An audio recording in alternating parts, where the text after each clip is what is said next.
जय श्री कृष्णा, राधे राधे। देवशयनी एकादशी।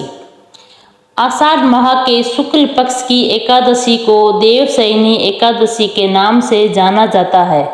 देवशयनी एकादशी से ही विष्णु जी के 4 माह के लिए योग निद्रा में चले जाते हैं। इस दौरान मुंडन संस्कार, शादी विवाह, सगाई, घर प्रवेश समेत सभी मांगलिक कार्यों पर रोक लग जाती है। इस साल 6 जुलाई को देवशयनी एकादशी मनाई जाएगी। यह विशेष दिन श्री हरि, विष्णु और माँ लक्ष्मी की पूजा के लिए शुभ माना गया है। एकादशी व्रत के दिन व्रती को एकादशी व्रत कथा का पाठ जरूर करना चाहिए। ऐसा माना जाता है कि व्रत कथा का पाठ करने से भगवान विष्णु की कृपा से सभी मनोकामनाएं पूरी हो जाती है और मृत्यु के पश्चात मोक्ष की प्राप्ति होती है और समस्त पापों से मुक्ति मिलती है। आगे पढ़ें देवशयनी एकादशी की व्रत कथा।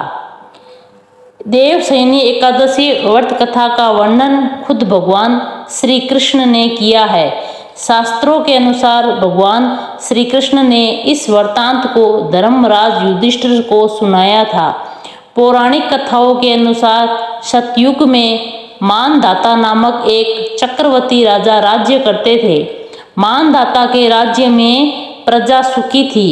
एक बार उनके राज्य में 3 साल तक वर्षा नहीं होने की वजह से भयंकर अकाल पड़ गया। अकाल से चारों ओर त्रासदी का माहौल बन गया था।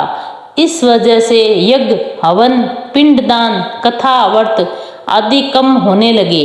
प्रजा ने अपने राजा के पास जाकर अपने दर्द के बारे में बताया। राजा इस अकाल से चिंतित थे। उन्हें लगता था कि उनसे आखिरी ऐसा कौन सा पाप हो गया जिसकी सजा इतने कठोर रूप में मिल रही है। इस संकट से मुक्ति पाने के उद्देश्य से राजा सेना को लेकर जंगल की ओर चल दिए। जंगल में विचरण करते हुए एक दिन वे ब्रह्मा जी के पुत्र अंगिरा ऋषि के आश्रम में पहुंच गए। ऋषिवर ने राजा को कुशल क्षेम और जंगल में आने का कारण पूछा। राजा ने हाथ जोड़कर कहा कि मैं पूरी निष्ठा से धर्म का पालन करता हूँ, फिर भी मैं राज्य की ऐसी हालत क्यों है? कृपया इसका समाधान करें। राजा की बात सुनकर महर्षि अंगिरा ने कहा कि यह सतयुग है। इस युग में छोटे से पाप का भी बड़ा भयंकर दंड मिलता है। महर्षि अंगिरा ने राजा मानधाता को आषाढ़ माह के शुक्ल पक्ष की एकादशी का व्रत करने के लिए कहा।